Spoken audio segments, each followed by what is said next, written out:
Welcome guys to Smart Trucking. This episode is brought to you by JP Transco.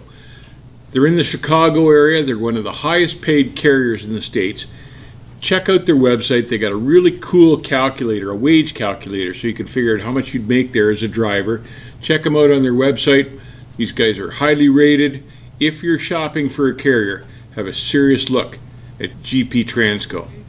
5 mistakes that rookies make. Number 1, and this isn't in order of offense, seriousness of offense, these are just 5 things that I've noticed. Misjudging a corner.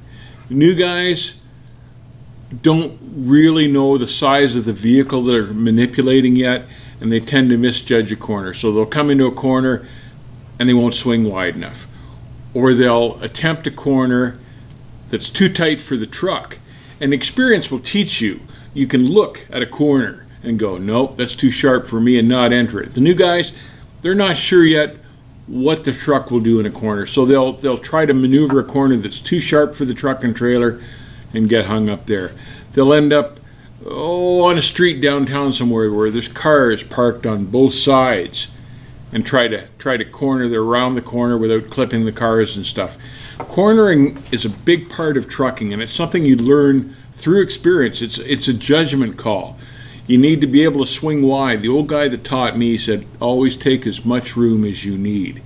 Now, part of the problem these days with cornering too is that in an effort to get trucks more aerodynamically streamlined, they've sucked the trucks in closer to the trailers to cut out that wind resistance off the trailer. But truck manufacturers call that swing dip clearance. If you look at a build sheet, you'll see them refer to swing dip clearance. Basically what that's referring to is the distance between the truck and the trailer, how sharply you can turn the truck, corner the truck, without whacking the bunk extenders or crunching the bunk or something like that.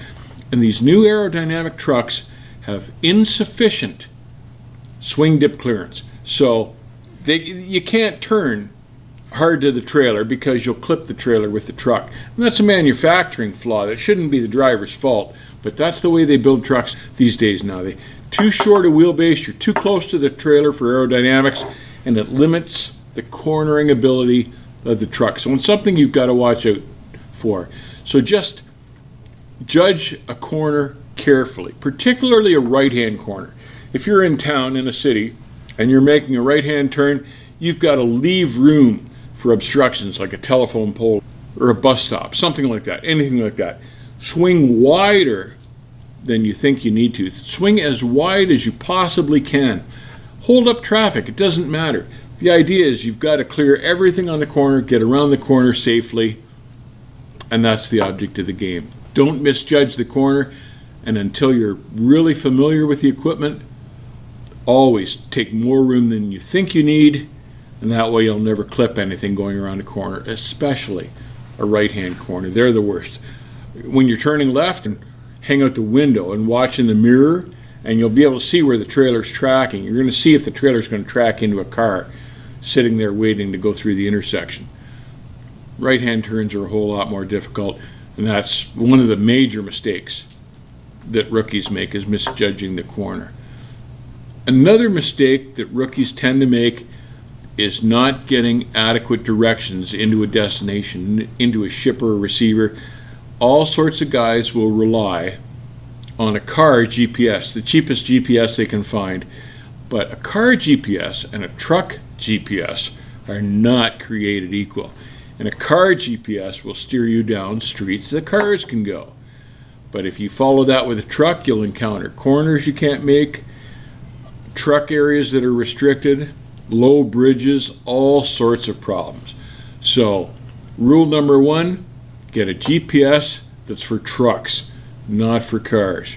Rule number 2 is, don't rely strictly on the GPS. Call for directions. Don't ask to talk to the receptionist. You want to talk to shipping or receiving, guys that are used to guiding trucks in and out of the location. You get a receptionist, she comes to work in her Honda Civic. Low bridges don't affect her. Talk to a shipper or a receiver that knows where the trucks can go and where they can't go, and he'll guide you and he'll give you the proper directions. And the third piece of advice on that is invest in a road map. Stop at the truck stop before you get into town. Get a road map of town and match it against the shipper or receiver's directions. Get a visual idea of where you're going on the map. And that way, if you get lost, you missed a corner, you screw up somehow, you've got a paper map that you can refer to at any given time. You don't have to call the shipper back and go, oh, I turned left here when I should have turned right. Now what do I do? So there's the second thing you want to do. Get proper directions. Very important. Another big mistake that rookies make, and it's all part of learning too, is backing up. And backing up a tractor trailer is probably one of the hardest things as a truck driver that you're going to have to learn how to do, particularly if you're trying to blindside the thing in. You don't want to have to blindside back unless there's absolutely no other way to do it. But whether you're blindsiding or whether you're backing in the proper way from the driver's side, get out and look. Set the trailer up so you think you're in the hole or almost in the hole. Get out and look. Check for obstructions. Look at anything. Check to see how close you are to the trailers on either side, and then back up again 5 feet or something like that, and then check it again if you're not sure. And keep checking until you're lined up straight with the hole, and then you know you're good to go. And that point is when you pull ahead a little bit, open the doors, and then back in, because doors block your view when you're watching the mirrors. So, and they take up space, especially a reefer. Reefer doors can be this thick, and they'll block your vision.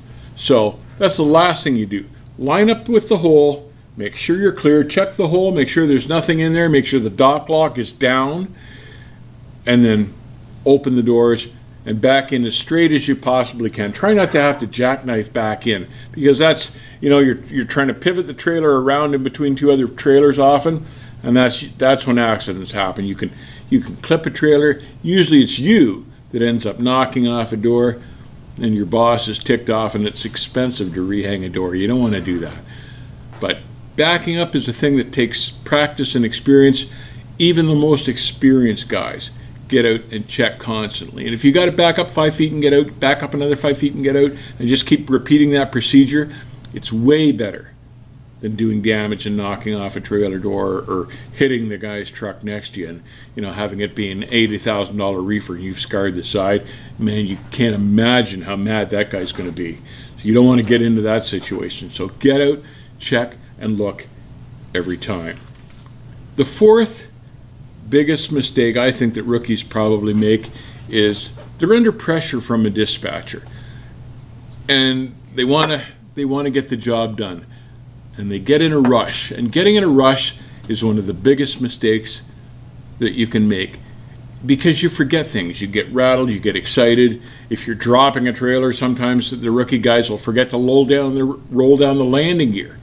They'll unhook, they'll unplug the airlines and take off. There's no landing gear down, the trailer goes boom, down on its nose. Or they forget to unhook their airlines. You pluck out the airlines, now you got to head to a repair shop. You're looking like a fool. Slow down, relax, and check everything twice. It only takes another 30 seconds to double check everything. Double check that the landing gear is down if you're dropping the trailer. Double check to make sure you're pinned up properly. Double check to make sure the airlines are coupled or uncoupled or whatever you're doing. Double check to make sure your bills of lading are signed off correctly and you're not leaving the place and there's a claim on your load or something that you're going to have to justify when you get home. Then check the bill and hand it into your boss to get paid, and he goes, hey, there's a claim. And then your pay is in jeopardy. Slow down, don't get in a rush, and double check everything. Take the time. It's worth the 30 seconds or the 3 minutes or whatever it is. Make sure your doors are properly closed before you take off. Double check everything. Don't get in a rush. Take the time. Number 5 for biggest mistakes that rookies make is they get to thinking, well, you know, I've got this. I've done this for a couple of years. I got it. And they're listening to the radio or they're talking on the phone, and they're not paying total attention to the job at hand. And you've got to be 100% focused. You can't be rattling on the phone or listening to your music with headphones on or You've got to be paying 100% attention to the job, and that's really important. Don't get complacent. And all sorts of guys, and even guys that have been at it a few years, get complacent, and they'll leave the top of a mountain too fast when the roads are slippery or something like that, and end up in a jackknife halfway down. Complacency can kill people if you're not careful, and you don't want to get into a situation that you can't get out of. And oftentimes, with a piece of equipment that heavy and that big and that fast, by the time you realize you're in trouble, it can be too late to correct it, and then you're in a slide or something, and you're just done. It's going to have as much damage as it's going to have, and you're in big trouble. So the best solution for that is not to get into that situation in the first place. Don't be complacent. Don't be overconfident. Don't think, hey, I got this. I've done it 100 times. Forget the music. Forget the cell phone. Forget all the other distractions, and focus 100% on what you're doing. And that's very important. When you're traveling down the road, when you're backing in, when you're pulling out, all the time, every time, pulling into the fuel pumps even. You don't want to whack a fuel pump on the other side. Be careful. Pay attention. Pay 100% attention to what you're doing. You've got to. These trucks and trailers are big, heavy pieces. You can do a lot of damage, and you can kill people in the split second of an instant. So you can't take your mind off the job at all. You've got to focus 100% of the time. Those are the 5 biggest mistakes I think that rookies make. And I think if you pay attention to those 5 pointers and follow what I've said, you'll save yourself and the trucking company and the customers and people on the highway just a ton of grief if you pay attention to those 5 things, those 5 mistakes that so many guys make. And you don't want to get caught in any one of those, because once you're caught in something like that, there's no backing out. There's no getting away from it. You've done the damage, and you're responsible, and they'll hold you to account for it. Don't get in the situation in the first place. That's the best piece of advice I can give on that. A little bit of a heavy topic. Time we lighten it up a little. I've got a bit of a truck story if you guys are interested. It's a Lettuce King story. You guys seem to like the Lettuce King stories. Well, the Lettuce King and I were headed west on I-80, and it was getting near dark, and we decided we were going to land for the night. And we landed in Rawlins, Wyoming on I-80, and back then it was a Rip Griffin's truck stop, and back then it wasn't very big, not the size it is now, I don't imagine, and Rip Griffin's doesn't even own it anymore. But back then in Rawlins it was a Rip Griffin's. There wasn't a whole lot of parking, but what there was beyond the fuel pumps, so we spun around and backed in, in front of the fuel pumps, and you could see the whole row of trucks, and there was chatter on the CB as we landed, and you could hear it all, and there was a young lady on the radio, and she needed a place to sleep for the night. And when you go into truck stops, you hear this story constantly. You're thinking, oh, this is just some lot lizard, so whatever. So we backed in, but the Lettuce King decided to engage this woman in conversation. I don't know where she was, but she was on a CB anyway. So it turned out her story was that there was a prison just down the road from the truck stop.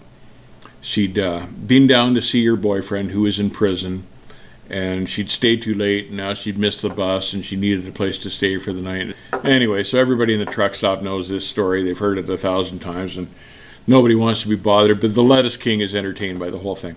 So he engages her in conversation. So everybody, back then there's not a whole lot of parking at Rip Griffin's, and everybody in the whole row can see what's going on. So they're all waiting, and she says, go to channel 22. So the Lettuce King goes to channel 22, and everybody else in the truck stop dials down to 22 because we all want to hear what's going on. So the Lettuce King entices her over to the truck finder and says, hey, you can sleep in the truck tonight here, and no. So we're all washing out the windows as we're back, and we're backed into the back, and up comes a guy. It's not a girl at all. It's a guy, and I don't know what you can say and be properly politically correct these days.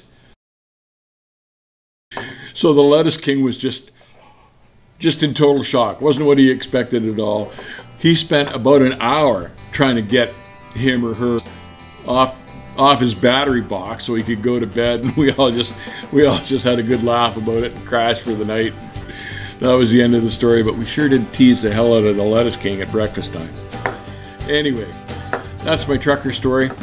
Take care, keep the rubber side down, and we'll see you on the back haul.